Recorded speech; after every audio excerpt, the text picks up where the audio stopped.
got a nice looking BMW X5 SUV in front of me. There's a lot of these BMW SUVs around this area. People really like their BMWs. We are headed west on I-90. Another beautiful, partly cloudy day here in Seattle.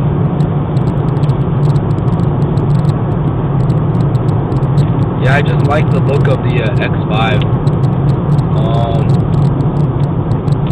I'm not sure what the motor is on this one. It's probably a 4.0 liter motor, inline 6.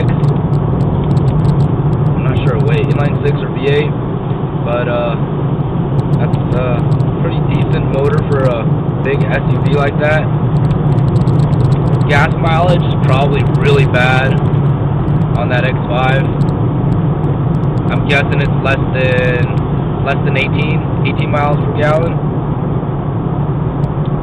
City, maybe, just maybe a little higher for a highway. It looks like this one's got the dual exhaust, so quad exhaust for each side. Alright, you guys, thanks for watching my videos. Take it easy.